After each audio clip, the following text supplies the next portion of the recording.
हाँ जी, सभी साथियों को नमस्कार। एक बार फिर से आप सभी का स्वागत है। उम्मीद है आप सभी की तैयारी है वो काफ़ी अच्छी चल रही है। तो आज के सेशन में हम डिस्कस करेंगे 3 ऐसे क्वेश्चन जो बार बार फ़ोन कॉल के द्वारा या ग्रुप में मैसेज करके पूछे जा रहे हैं। तो सबसे पहला जो आपके मन में क्वेश्चन है, सब ज़्यादा बच्चे पूछ रहे हैं, वो क्वेश्चन है कि एग्ज़ाम कब हो सकता है।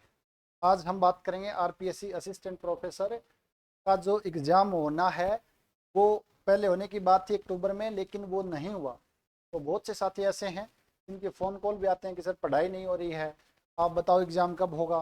कुछ साथी ऐसे भी हैं जिसका अभी फर्स्ट ग्रेड या सेकंड ग्रेड में हुआ है, तो वो सोच रहे हैं कि अभी तैयारी करें तो क्या हम तैयारी कर सकते हैं क्या। तो सबके मन में अभी यही क्वेश्चन है कि जल्दी से सर डेट बता दो कि एग्ज़ाम कब हो। सेकंड ये है कि एग्ज़ाम है वो बहुत ज़्यादा आगे, फर्स्ट ग्रेड की होने की संभावना है, सेकंड ग्रेड की है, असिस्टेंट प्रोफेसर है, और एक एसओ वाला एग्जाम है। तो किसकी तैयारी करें, बहुत से सारी कन्फ्यूजन है कि एसओ की पोस्ट आई है तो इसकी तैयारी कर लेते हैं एक बार, जब फर्स्ट ग्रेड की आएगी तब उसकी कर लेंगे। तो हमें किसकी तैयारी करनी चाहिए, ये भी थोड़ा सा एक चिंता वाला या मैं बोलूँ चिंतन करने योग्य क्वेश्चन है। और सबसे लास्ट में है कि न्यू स्ट्रेटजी किस प्रकार अपनानी चाहिए, कि हमारी क्या रणनीति रहनी चाहिए कि हमें असिस्टेंट प्रोफेसर या फर्स्ट ग्रेड या सेकंड ग्रेड का हम एग्जाम में क्वालिफाई कर सकें। तो सबसे पहले मैं जो आपका मेन क्वेश्चन है एग्जाम कब हो सकता है, इसको लेकर हम चर्चा करेंगे। देखो, पहली बात तो ये एग्जाम कब होगा एग्जैक्ट डेट तो अभी तक आरपीएससी को भी नहीं पता है एग्जाम कब करवाना है। हालांकि पहले ये पूरी पूरी संभावना थी कि अक्टूबर में होना था, लेकिन चुनाव को ध्यान में रखते हुए ये डेट है वो आगे बढ़ गई। ठीक है, मैं बात करूँ एग्जैक्ट डेट के बारे में तो कुछ नहीं कहा जा सकता, लेकिन जो अभी संभावनाएं लगाई जा रही हैं वो 2 डेट आ रही हैं। तो सबसे पहला क्वेश्चन की मैं बात करूँ एग्जाम कब हो सकता है, एग्जाम है कब हो सकता है।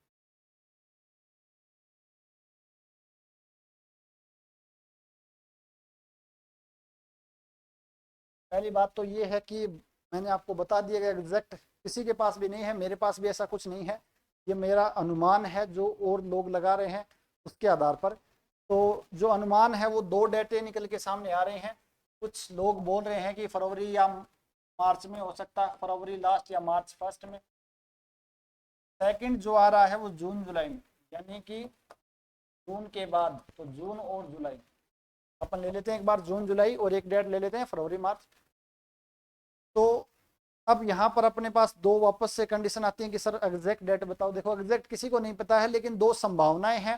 पहली संभावना तो ये है कि जैसे ही आरएस का बात चल रही है कि मेंस होगा फरवरी में, तो फरवरी मार्च में हो सकता है। अगर फरवरी में हो सकता है या मार्च में हो सकता है, उसके बाद वापस से जो लोकसभा के चुनाव हैं उसकी तैयारियां शुरू हो जाएंगी, तो वो या तो अप्रैल में होंगे या मई में चुनाव होने, तो उसके बाद होंगे तो आपके पास जून या जुलाई या इसके बाद हो सकते हैं। अब आप कहोगे सर हमें क्या करना चाहिए, तो यहाँ पर मैं बात करूँ तो जो साथी पहले से तैयारी में लगे हुए हैं, जिनका सिलेबस 1 या 2 बार कंप्लीट हो चुका है, वो अपने माइंड सेट को इस प्रकार तैयार करें कि उनका एग्जाम है वो फरवरी या मार्च में होगा। ओल्ड स्टूडेंट की बात कर रहा हूँ मैं।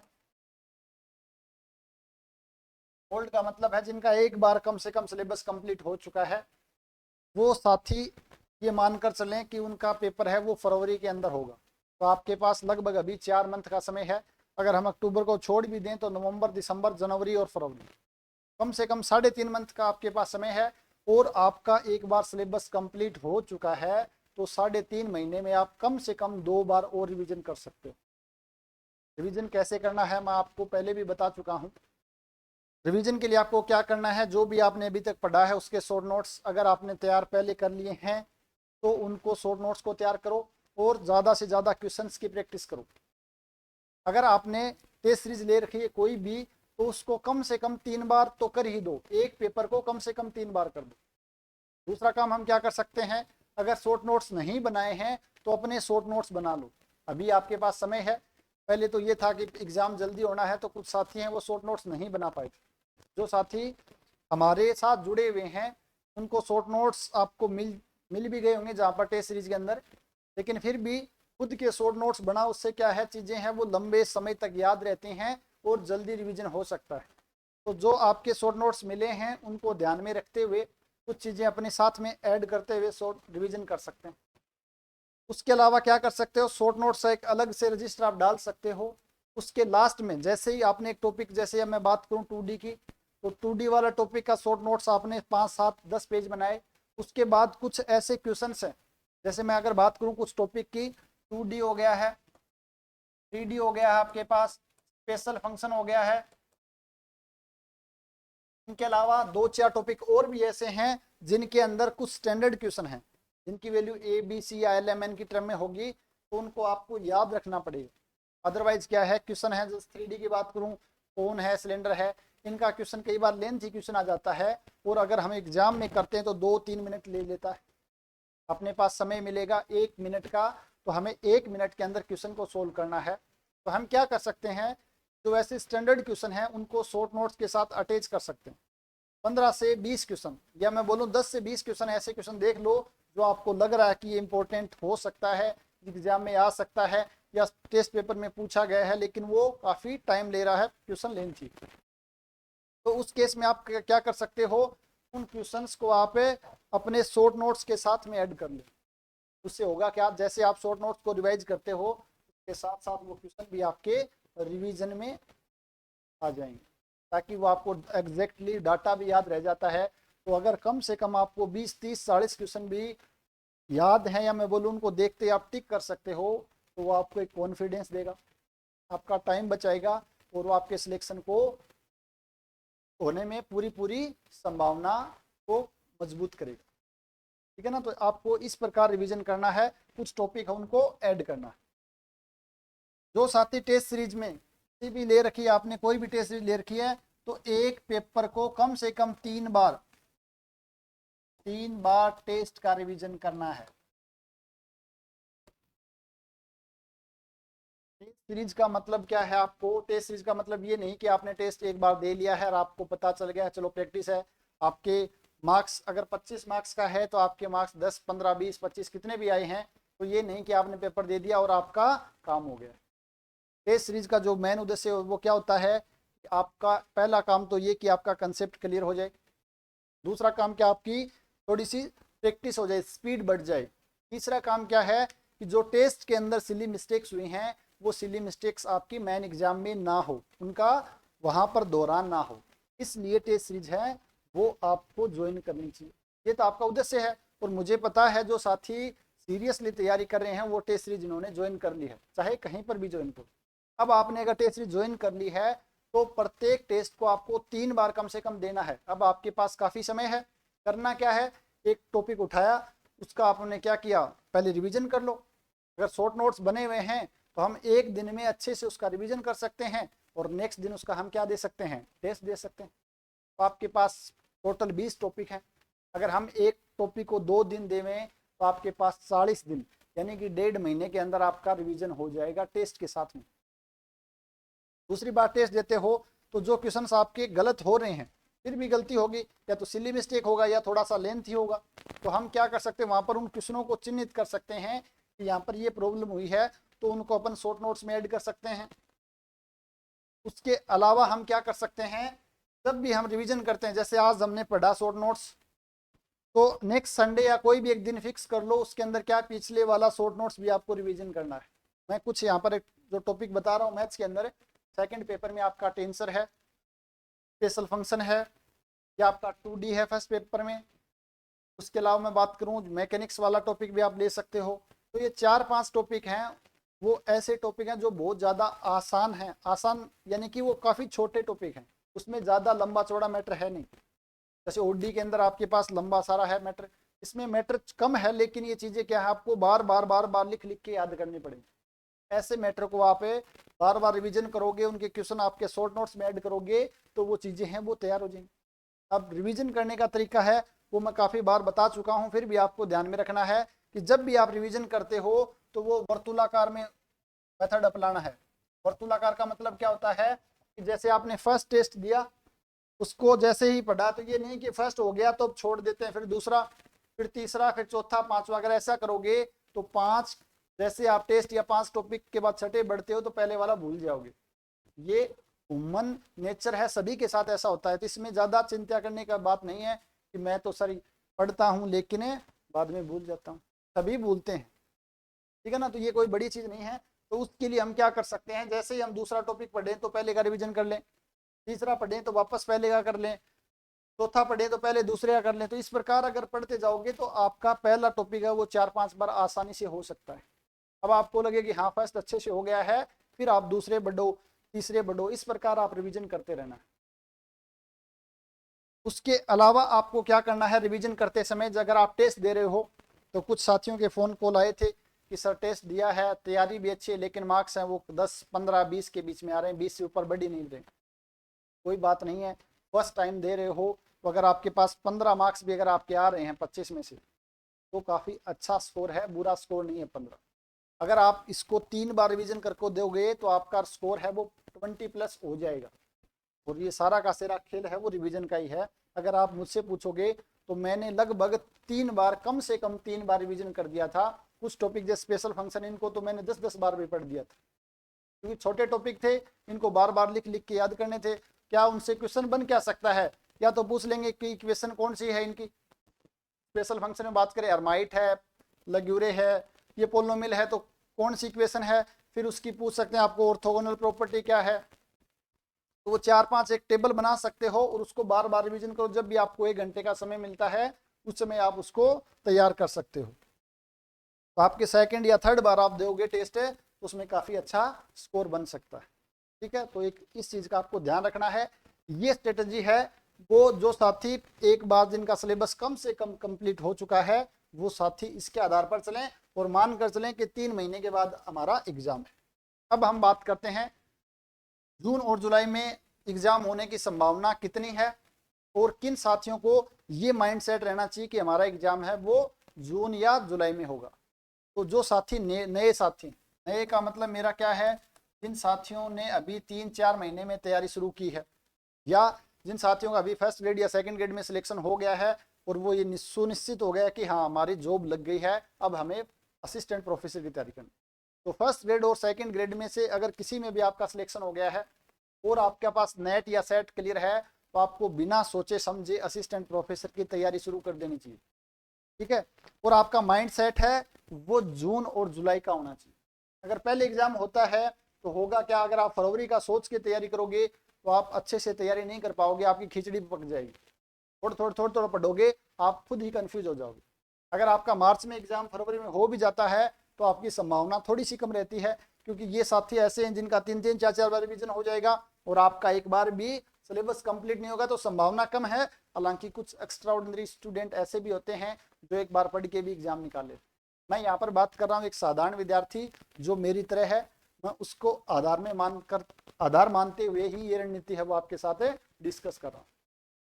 तो आपको क्या करना, जून जुलाई को आधार मानना, बेस मानना है। आपको 2-3 महीने तैयार आपका हो गया तैयारी करते हुए, आप पे लगभग 6 मंथ का टारगेट लेके चलो कि 6 मंथ में मुझे कम से कम एक बार सिलेबस कंप्लीट कर लेना है। अगर मैं जून में पेपर होगा ऐसा मानकर चलता हूं तो आपके पास कम से कम 8-9 महीने का समय है। 6 महीने में अगर आपका एक बार सिलेबस पूरा हो जाता तो आपको 2 या 2.5 महीने या मैं बोलूँ 3 महीने का समय मिल सकता है रिवीजन करने के लिए, और 3 महीने में आप 2 बार रिवीजन कर सकते हो। तो अगर आप सीरियसली तैयारी करते हो तो आप सिलेक्शन ले सकते हो। ऐसा जरूरी नहीं कि जो साथी हैं 2 साल या 1.5 साल से तैयारी कर रहे हैं उनका सिलेक्शन होगा, फ्रेश का सिलेक्शन नहीं होगा। ऐसे काफ़ी विद्यार्थी हैं जो फर्स्ट टाइम तैयारी करते हैं, 1 साल भर के अंदर वो सिलेक्शन ले जाते हैं। बट बस करना क्या, आपको आपका डिटर्मिनेशन होना चाहिए, दृढ़ संकल्प होना चाहिए, डेडिकेशन होना चाहिए, और आपको कम से कम डेली 10 घंटे देने हैं। जब आप 10 घंटे का समय दोगे तभी आप इनको कंप्लीट कर पाओ। तो जो साथी नए हैं उनको जून और जुलाई के अंदर माइंडसेट रखते हुए ही तैयारी करनी। अब हम बात करते हैं कि सर तैयारी करनी तो है लेकिन तैयारी में क्या पढ़ें, जीके पढ़ें, सब्जेक्ट पढ़ें, तैयारी किस प्रकार करें, तैयारी है वो किस प्रकार करनी चाहिए, तैयारी कैसे करनी चाहिए।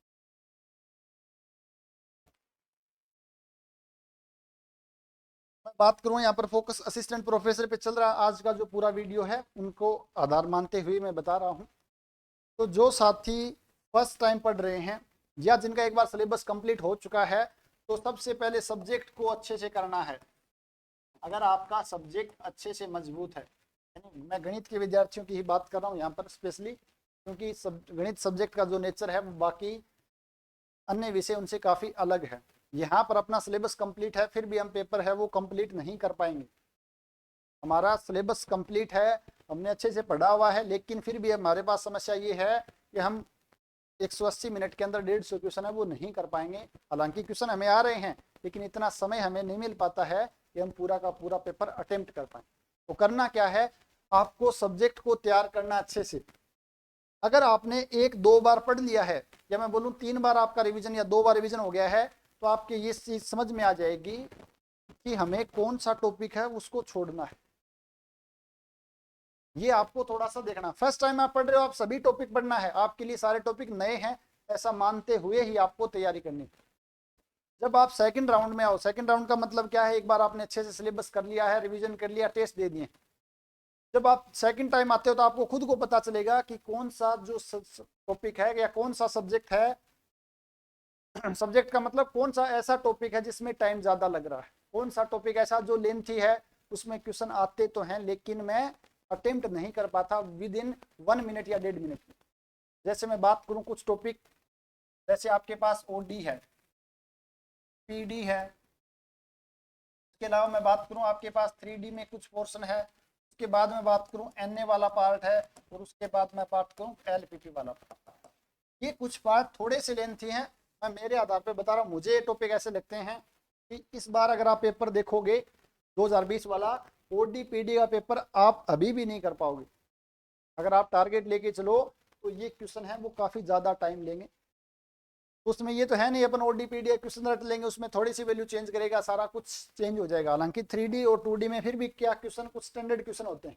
ऐसे ही एनए में कोई क्वेश्चन पूछ लिया जाता है तो कई बार क्वेश्चन है वो काफ़ी लेंथी बन जाएगा, इंटीग्रेशन का क्वेश्चन पूछ लेते हैं, तो उन क्वेश्चनों में हमें भलाई यही है कि उन क्वेश्चनों को छोड़ दें, हाथ ही ना लगे।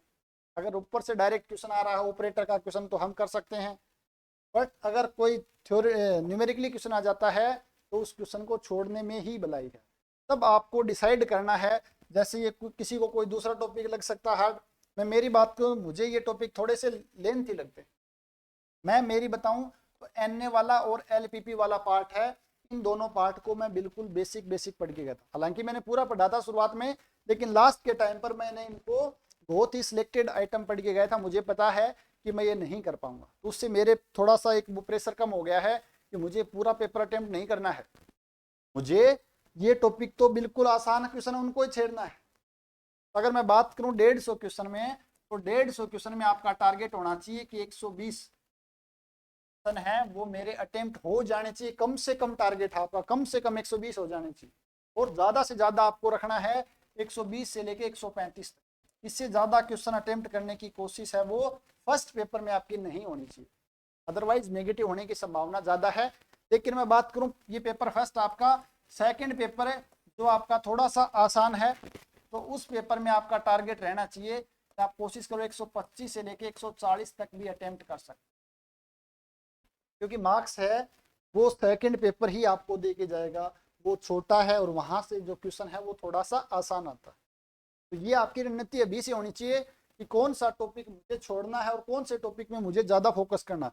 जैसे मैं मेरी बताऊं तो स्पेशल फंक्शन है और टेंसर है, ये 2 टॉपिक मैंने इतने अच्छे से कर लिए थे, और मुझे जहाँ तक पता है कि इसमें 1 या 2 क्वेश्चन, स्पेशल फंक्शन में 1-2 या टेंसर में 1-2 क्वेश्चन ऐसा होगा जो मैं छोड़ के आया हूँ, अदरवाइज मेरे सारे क्वेश्चन सही हैं, क्योंकि इसकी मैंने अच्छे से प्रैक्टिस कर ली थी। छोटा सा टॉपिक है, यहाँ से सारे के सारे एग्जाम्पल और वो प्रॉब्लम उसको सोल्व कर लो, में कुछ ज़्यादा है ही नहीं।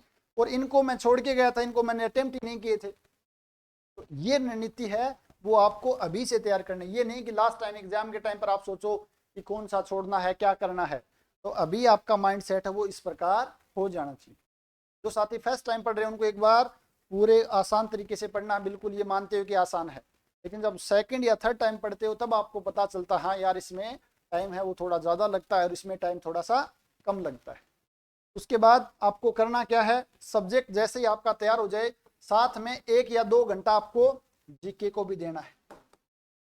जीके के अंदर आप क्या कर आप बोलोगे सर सिलेबस चेंज हो गया है, अब तो जिले भी 50 की जगह 53 बन गए हैं। बिल्कुल बन गए हैं, कोई डाउट नहीं इसमें। अगर आपका एग्जाम मई जून जुलाई में होता है तो आपको कम से कम 50 जिले तो उनका वो आएगा ही आएगा। लेकिन क्वेश्चन है वो इतना ज़्यादा ये नहीं आएगा कि आपका अगर 33 का पढ़ा हुआ तो भी आप क्वेश्चन कर सकते हो। ज़्यादा से ज़्यादा 2 4 5 क्वेश्चन आ जाएगा, तो उससे ज़्यादा इफेक्ट नहीं पड़ेगा। इसके अलावा जीके में पॉलिटी है, उसमें क्या चेंज होना है? पॉलिटी में तो कुछ चेंज नहीं हुआ, तो आप पॉलिटी को अच्छे से कर लो तैयार। ज्योग्राफी है तो आप ज्योग्राफी को 50 जिलों के आधार पर तैयार कर सकते हो, उसका मैप बना सकते हो, तो आपको कम से कम इमेज क्लियर हो जाए भाई अच्छा ये इस संभाग में है, यहाँ पर ये चीज़ है, तो कहाँ नदी जाती है, कौन सी जगह जाती है, वो धीरे धीरे तैयार हो सकती है। तो थोड़ा थोड़ा जीके को भी साथ में तैयार रखना है, ये नहीं कि आप सिर्फ सब्जेक्ट पे लग जाओ और जीके को भूल ही जाओ। आपका सिलेक्शन है वो जीके ही निर्धारित करेगा, ठीक है ना। तो ये रणनीति आपकी होनी चाहिए। अब ये आप बोलो सर कौन से टॉपिक छोड़ें, यहाँ पर जो टॉपिक मैंने लिखे हैं वो मैंने मेरे आधार पर लिखे हैं। आपके हो सकता है यहाँ पर टोपोलॉजी टॉपिक हो, किसी का प्योर मैथमेटिक्स कमजोर है तो आप वो छोड़ सकते हो, ठीक है ना। ये आपको ही निर्धारण करना है कि कौन से टॉपिक ऐसे हैं जो छोड़ने हैं मुझे। ये टॉपिक मैंने इसलिए छोड़े, जैसे कौन का क्वेश्चन है वो अगर आप काफ़ी क्वेश्चन लेंथी होता है, सिलेंडर का कोई क्वेश्चन है अगर आपको डायरेक्ट ध्यान में नहीं है, क्वेश्चन आसान नहीं है, तो वो टाइम ले सकता है। ओडीपीडी का तो आपने पेपर देखा ही होगा, अगर लास्ट टाइम वाला देखा तो वहां पर आपको खुद को ही ये चीजें डिसाइड करनी। अब जो तीसरा क्वेश्चन आपके पास आता है कि सर किसकी तैयारी करें, किसकी तैयारी करें।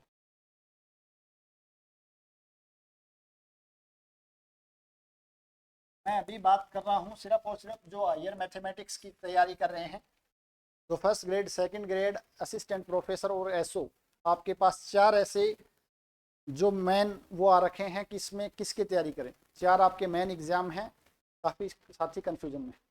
तो जो साथी फर्स्ट ग्रेड या सेकंड ग्रेड में इस बार सिलेक्ट हो चुके हैं, उन साथियों का एक ही टारगेट होना चाहिए, आपका असिस्टेंट प्रोफेसर ही होना चाहिए। यहाँ पर मैं बात करूँ, जो साथी फर्स्ट ग्रेड या सेकंड ग्रेड में सिलेक्ट हो चुके हैं, फर्स्ट ग्रेड और सेकंड ग्रेड, उनका टारगेट आपका क्या होना चाहिए, एपी यानी कि असिस्टेंट प्रोफेसर वाला एग्जाम ही होना चाहिए। अगर आपका नेट सेट क्लियर है तो, और नहीं है तो भी आपका टारगेट ये होना चाहिए टारगेट, क्योंकि नेट का एग्जाम आप इंटरव्यू तक निकाल सकते हो, आपको और मौके मिल जाएंगे।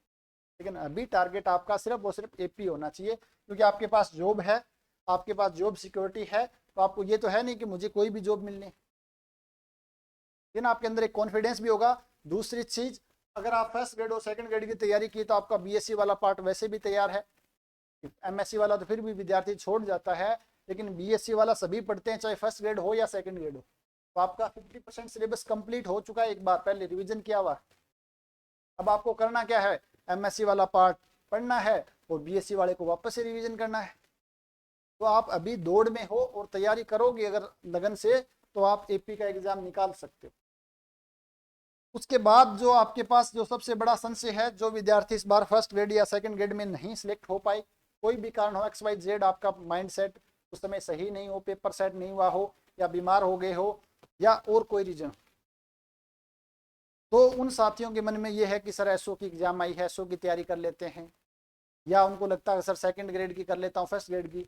इसमें निर्धारण आपको करते समय एक चीज़ का ये ध्यान रखना है कि अगर आपने लास्ट टाइम सेकंड ग्रेड या फर्स्ट ग्रेड की तैयारी की है, अगर आपने फर्स्ट ग्रेड और सेकंड ग्रेड में सेकंड ग्रेड की तैयारी लास्ट टाइम की है, तो आपको वापस उसी की तैयारी करनी चाहिए। अगर आपने सेकंड ग्रेड की है और अगर आपकी एमएससी कंप्लीट हो चुकी है, तो आप फर्स्ट ग्रेड पे स्विच कर सकते हो। के पीछे रीजन ये है कि सिलेबस है वो मैथ्स का लगभग सेम है। फर्स्ट ग्रेड में आपको पीजी वाला कुछ 2-4 टॉपिक एक्स्ट्रा पढ़ने हैं, बाकी सिलेबस सेम है। तो आपके पास 2 चॉइस हो जाएंगे, फर्स्ट ग्रेड और सेकंड ग्रेड, दोनों में आप भाग ले सकते हो। तो अगर आपने पहले तैयारी की तो आपका एक ही टारगेट होना चाहिए कि फर्स्ट ग्रेड और सेकंड ग्रेड की तैयारी करनी है, और उसकी अभी से जी जान से रिवीजन करना है अच्छे से, क्योंकि आपकी तैयारी की हुई है तो आपका सब कुछ पढ़ा हुआ है। सिर्फ पीजी वाला पार्ट आपको अच्छे से करना है, कि पीजी वाला पार्ट मुझे पता है बहुत ही कम विद्यार्थी हैं जो पढ़ के जाते हैं, तो आपको यूजी और पीजी वाला पार्ट काफ़ी अच्छे से कर लेना है। और आप उसके बाद क्या करना, ज़्यादा से ज़्यादा प्रैक्टिस करो, क्वेश्चंस की कोई भी एक टेस्ट सीरीज ज्वाइन कर सकते हो, और क्वेश्चंस की प्रैक्टिस करो। के अलावा खुद के शॉर्ट नोट्स बनाना ना भूलें, कि लास्ट टाइम में जब एक महीना एग्जाम का बचता है, हमारे पास इतने बुक्स होते हैं बीएससी की, एमएससी की, 11th 12th क्लास की, तो हम उनको रिवाइज नहीं कर पाते हैं। अगर आपके पास एक रजिस्टर में सब कुछ मैटर है तो उसको आप 10 बार 12 बार पढ़ सकते हो। इसलिए शॉर्ट नोट्स बहुत ज़्यादा इंपॉर्टेंट है। तो यहाँ पर जो फर्स्ट ग्रेड और सेकंड ग्रेड की तैयारी पहले की है उनको फर्स्ट ग्रेड और सेकंड ग्रेड की ही तैयारी करनी चाहिए। अब आपके पास आता जो विद्यार्थी फ्रेश हैं, जिन्होंने लास्ट टाइम तैयारी नहीं की या पेपर नहीं दे पाए, जिनकी या तो बीएड नहीं थी या उनकी एमएससी नहीं थी या कोई और रीजन था, उन साथियों के सामने सबसे बड़ा जो डायलेमा बना हुआ है कि सर एसओ की तैयारी करें क्या, एसओ की तैयारी पेपर आया हुआ है, उसके बाद एएसओ की आने की संभावना है। तो उनके लिए मैं यही कहूँगा कि अगर आपकी बीएड कंप्लीट हो चुकी है तो आपको फर्स्ट या सेकंड ग्रेड को प्रेफरेंस देनी चाहिए। इससे फ़ायदा ये होगा कि आपके पास फर्स्ट ग्रेड और सेकंड ग्रेड में एक तो क्या पोस्ट ज़्यादा है, अगर फर्स्ट ग्रेड में नहीं आता है तो सेकंड ग्रेड में संभावना है। दूसरी चीज़ आपका सब्जेक्ट पर कमांड अच्छी हो जाएगी। अगर किसी कारणवश नहीं भी हो पाता है तो आप प्राइवेट में जॉब कर सकते हो, किसी कॉलेज में पढ़ा सकते हो, किसी स्कूल में पढ़ा सकते हो। एसओ में अपने लिए थोड़ा सा एक नेगेटिव पॉइंट ये है कि मैथ्स का पोर्शन छोटा है, उसमें आपको स्टेटिस्टिक भी पढ़नी पड़ती है, इकोनॉमिक्स भी पढ़नी पड़ती है, कंप्यूटर वाला पार्ट भी पढ़ना पड़ता है और भी उसमें कुछ एक्स्ट्रा मैटर भी है। तो थोड़ा सा हमारे लिए कंपटीशन टफ रहता है। लेकिन अगर आपकी बीएड ही नहीं है और आपकी बीएससी हुई सिर्फ, तो आप एसओ की तरफ जा सकते हो, तो आप एसओ की तरफ जा सकते हो, कोई समस्या नहीं। उसके अलावा जिन विद्यार्थियों ने पहले फर्स्ट ग्रेड और सेकंड ग्रेड की तैयारी की है और उनकी तैयारी काफ़ी अच्छी है तो वो भी 1-2 घंटा ऐसे को दे सकते हैं, एसओ को दे सकते हैं। क्योंकि मैथ्स तो आपका तैयार है ही, आपको स्टेटिस्टिक है वो 2 घंटे के लिए दे सकते हो, ताकि आपका मैथ्स और स्टेट्स अच्छा हो जाएगा तो फिर आप एसओ में कम्पीट कर सकते हो। तो ये आपको थोड़ा सा खुद को ही डिसाइड करना है कि मुझे क्या करना है। मैंने आपको बता दिया कि जो जो इसमें है उनको हिसाब से तैयारी करनी चाहिए। अब सबसे बड़ी समस्या जो आ रही है, उनको काफ़ी विद्यार्थियों को आ रही है कि सर पढ़ाई नहीं हो पा रही है, पढ़ाई कैसे करें। समस्या क्या है, कुछ विद्यार्थी हैं उनको का फ़ोन भी आया था कि सर पढ़ने को मन ही नहीं करता है। एक तो एग्ज़ाम की डेट नहीं आई है तो हमारे पास एक मोटिवेशन नहीं बचा है। दूसरी चीज़ थोड़ा सा आलस आ गया है कि कैसे पढ़ना है, मतलब वो मैं बात को मेन चीज़ वो है कि मोटिवेशन नहीं मिल रहा है तैयारी करने का। तो एक तो आलस से आने का पीछे का जो एक तो ये भी है कि एक तो थोड़ा सा मौसम चेंज हुआ, अभी सर्दी स्टार्ट हुई है तो मौसम चेंज होता है तो थोड़ा बहुत वैसे भी शरीर के अंदर आलस आ जाता है, ठीक है ना। तो उसको ज़्यादा एक नेगेटिव ना लें, हमेशा पॉजिटिविटी के साथ रहें। थोड़ा सा नेगेटिव हो जाते हैं कि एग्ज़ाम डेट नहीं आई है, पता नहीं नई सरकार आएगी तो कब करवाएगी एग्ज़ाम, एग्ज़ाम होगा भी या नहीं होगा, 2 साल हम क्या करें कैसे करें। तो ये अगर आपके दिमाग में नेगेटिविटी आती है तो इनको आपको काबू करना ही पड़ेगा, तभी आपकी तैयारी हो पाएगी। अगर आप ये सोच रहे हो, कुछ साथी फिर ऐसे सोच जाते हैं यार अभी तो वैकेंसी नहीं आई है, नई सरकार आएगी 2 साल तो कम से कम लेगी, आराम से कर लेंगे। तो अगर आप ऐसे सोचोगे तो आपका सिलेक्शन है उसकी संभावना कम हो जाती है, क्योंकि आपके साथी हैं जो तब तक आप 2-2 बार 3-3 बार रिविजन कर लेंगे। आप उस समय तैयारी शुरू करोगे तो आपको भी पता है कि वो आपसे आगे रहने हैं। तो आपको अगर तैयारी करनी है तो आपको आज से ही लगना है, ये नहीं कि जब आएगी वैकेंसी तब तैयारी कर लें। जब तक वैकेंसी आएगी तब तक कम से कम आपका 1-2 बार सिलेबस कंप्लीट हो जाना चाहिए, तभी जाकर आप उसमें compete कर पाओगे।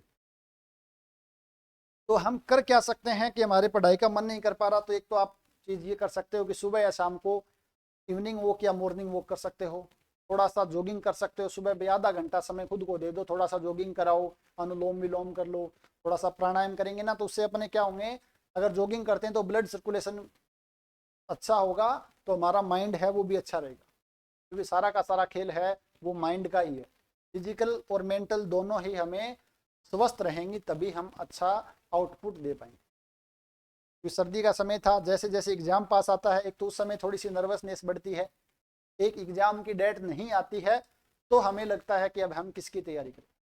तो आप शाम को थोड़ी देर टहल सकते हो, आधा घंटा, दोस्तों के साथ फ़ोन पे बातें कर सकते हो जो तैयारी कर रहे हैं। ये नहीं ऐसे दोस्तों के साथ नहीं जो आपको नेगेटिव में ले जाएं, नेगेटिविटी की तरफ लेके जाएं। जो दोस्त पॉजिटिव हैं जो तैयारी कर रहे हैं सीरियसली, उनके साथ शाम को आप आधा घंटे बात कर लें ताकि आपके मन की बात उनको बता दें तो आपका मन हल्का हो जाता है। उनके साथ कुछ चीज़ डिस्कस कर सकते हो। अगर आप डेली 1 या 2 कंसेप्ट भी डिस्कस करते हो तो आपका क्या है, वो कंसेप्ट भी तैयार हो जाएगा और इस बहाने आपका माइंड भी थोड़ा सा हल्का हो जाएगा। क्योंकि ये स्थिति आती है। लास्ट टाइम भी जब पेपर आगे खिसका था तो मेरे साथ भी ऐसा हुआ था, यार क्या करें कैसे करें, थोड़ी थोड़ी सर्दी शुरू हुई तो मैं डेली इवनिंग वॉक पे जाता था और एक दो मेरे दोस्त थे उनके साथ क्या तो जीके की थोड़ी बहुत अपन जीके की कर लेते थे प्रैक्टिस, थोड़ा बहुत क्वेश्चन वो पूछ लेते, थोड़ा बहुत हम पूछ लेते, कुछ मैथमेटिक्स के कंसेप्ट की बात कर लेते थे। उससे होता क्या है, एक तो अपना माइंड है वो हल्का हो जाता है, क्योंकि अगर अपन खुद ही खुद सब चीज़ें सोचते रहते हैं तो वो क्या होती है, एक कुंठा सी बन जाती है। और अगर हम किसी के साथ बातें शेयर कर लेते हैं तो माइंड क्या अपना हल्का हो जाता है।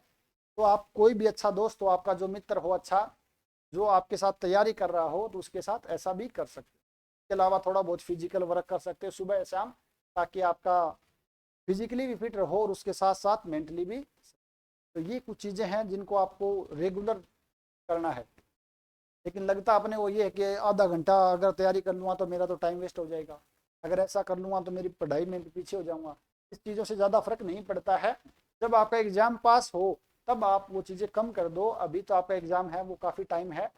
तो थोड़ा थोड़ा आप अगर ये साथ में करते रहोगे घूमना फिरना तो आपका माइंड सही रहेगा, और वो चीज़ें आप जो 3 घंटे में पढ़ते थे वही चीज़ें आप 2 घंटे में कवर कर लोगे। तो इस चीज़ को भी आपको थोड़ा सा ध्यान में रखना। तो आज का सेशन का मुख्य उद्देश्य यही था कि जो आपके मन में डाउट था कि एग्ज़ाम कब होगा, एग्ज़ाम किसकी तैयारी करनी चाहिए, और मन नहीं कर रहा है पढ़ने का तो हमें क्या करना चाहिए, तो उसके बारे में जो मेरे विचार थे वो मैंने आपके सामने प्रकट किए हैं। आप हो सकता है मेरे विचारों से सहमत हो या असहमत हो, वो आपका जो मन कहे वैसा करो। लेकिन जो मुझे अच्छा लगा या जो मुझे लगा भी मुझे ये चीज़ें आपके साथ शेयर करनी चाहिए, तो मैंने आप सभी का बहुत बहुत धन्यवाद जुड़ने के लिए। और कुछ आपके कोई सुझाव हो या कुछ आपके डाउट हो तो आप मुझे कमेंट करके बता सकते हैं। यहाँ पर भी बता सकते हैं आपका जो टेलीग्राम चैनल है Rajera Academy of Mathematics, Rajera Academy of Mathematics, या आप मुझे कांटेक्ट कर सकते हो 8003089900 8003089900। अगर आपके मन में कोई भी ऐसा हो भी थोड़ा सा इस समय हो जाता है, कई बार मेंटली डिस्टर्ब हो या कुछ चीज़ें हो, तो आप यहाँ पर कॉल भी कर सकते हो या यहाँ पर आप कमेंट भी कर सकते हो। ये आपका टेलीग्राम चैनल है, जो भी अपडेट है वो आपको यहाँ पर मिलते रहेंगे। और सबसे लास्ट में मैं यही कहूँगा कि आज है वो नवरात्रा शुरू हो रहा है, तो दुर्गा माता की आप सभी पर कृपा बनी रहे, आप स्वस्थ रहे, मंगल रहे और आप समृद्धि आपको मिलती रहे। तो आज के दिन से है, ये अच्छा दिन है काफ़ी। नवरात्रा से हम कोई भी काम है वो शुरू कर सकते हैं आज से। तो एक जो अपन बोलते हैं ना कि मुहूर्त निकाल के काम करेंगे, तो आज अच्छा मुहूर्त है, आप अपनी पढ़ाई शुरू कर सकते हो या कुछ और काम शुरू कर सकते हो। तो नवरात्रा का समय है वो काफ़ी पॉजिटिविटी वाला समय रहता है। ठीक है, तो मिलते हैं बहुत जल्द एक नए वीडियो के साथ। तब तक आप सभी का बहुत बहुत धन्यवाद।